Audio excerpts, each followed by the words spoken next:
You know that feeling when you're in a class and everything just clicks? Well, that's probably not just a happy accident. Turns out, how we learn, and honestly, how well we learn, often comes down to the specific teaching method the instructor is using. So, let's get right into it with the big question that really shapes all of education. Is a teacher supposed to be a sage on the stage, the expert delivering all the wisdom? Or are they more of a guide on the side, helping you discover things for yourself? This one question is at the heart of everything we're going to talk about. All right, first up, let's talk about the classic model, the sage on the stage. This is that traditional, teacher-centered approach that, let's be honest, probably feels pretty familiar to most of us. So what does this actually mean? Well, in this world, the teacher is kind of like the central command for all knowledge. They direct the whole show, and the student's main job is just to listen and absorb. It's a very clear, top-down way of doing things, where information flows from the expert to the novice.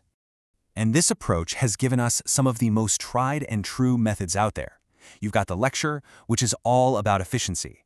The classic textbook method, which gives everyone a solid, reliable foundation. There's the storytelling method, which is surprisingly powerful. And, of course, the demonstration method, which is all about learning by watching. And this right here? This is why even a traditional method can be so incredibly engaging. The storytelling approach hooks into something deep inside all of us. It doesn't just throw facts at you. It weaves them into a narrative. And that makes everything more relatable, easier to remember, and it just connects on a totally different level. Let's just zoom in on the lecture for a second. I know, it sometimes gets a bad rap for being too passive. But its superpower is efficiency. Seriously, there's probably no better way to get a huge amount of information to a big audience fast. It's a foundational tool for a reason. Okay, so we've seen the traditional way. Now, let's completely flip the script. We're moving from the sage to the guide on the side. This is the more modern, student-centered approach where the entire dynamic shifts. What's so interesting here is the language. Just look at the keywords: active learning, collaboration, problem solving. In this model, the student isn't just a sponge soaking up information. Nope, they are an active participant, literally building their own understanding. And you can see this philosophy baked right into the methods. The discussion method, for instance, turns the classroom into a give and take. The heuristic and discovery methods basically turn the student into a detective, learning how to figure things out on their own. And then you've got the project method. Now this one is a huge deal in modern education. It's not about cramming for a test. It's about a long-term journey where students actually create something, a report, a website, a physical model that tackles a real-world problem. Learning becomes doing. This table just lays it all out so perfectly, side by side. I mean, look at the transformation. The teacher's role goes from being the source of all info to being a facilitator, a guide. The student goes from being a passive listener to an active investigator. But the really big one, the game changer, is that last row, autonomy. The control, the power to direct your own learning gets handed from the teacher to the student. That, right there, is the core difference. So we have these two big competing ideas. But what does a classroom look like today? Well, that brings us to the modern teaching toolkit, which is all about mixing these philosophies together and adding a little bit of tech. And here's a key thing to get. Modern methods aren't usually starting from scratch. For the most part, they take those student-centered ideas we just talked about, like active learning and student control, and they use technology to basically supercharge them. The flipped classroom is the perfect example of this, and it's a really revolutionary idea. The concept is simple but so powerful.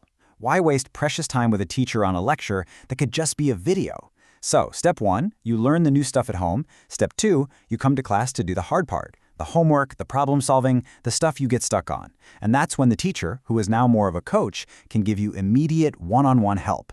It completely flips the value of being in the room together.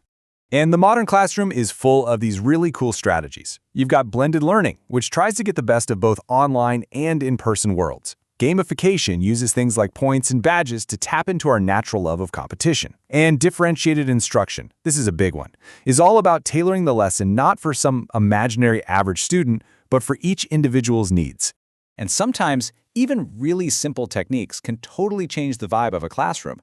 Think pair share is a great way to turn a quiet room into a buzzing, active one in like 60 seconds.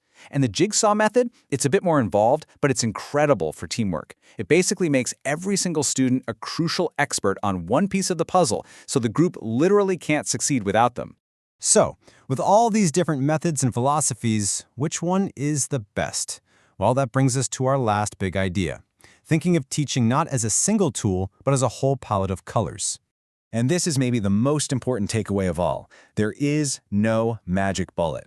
A truly great educator doesn't just stick to one method. They have a whole toolkit. They know exactly when they need to be that sage on the stage to lay down some critical groundwork, and when to step back and be the guide on the side to let students discover things for themselves. You know, this classic phrase, show, don't just tell, it really sums up the whole thing, doesn't it? Great teaching isn't just about telling people facts, it's about picking the absolute best way to show them an idea, whether that's with a lecture, a hands-on project, or a great discussion. At the end of the day, the trend in education is crystal clear. It's this intentional shift away from seeing students as empty buckets waiting to be filled up with knowledge and moving towards a model that encourages real, active engagement, teamwork, and, most importantly, critical thinking. And that leaves us with a really fascinating question for the future. As technology like AI gets better and better at delivering perfectly personalized lessons to every single student, what then becomes the new, essential role of the human teacher in the classroom? Definitely something to think about.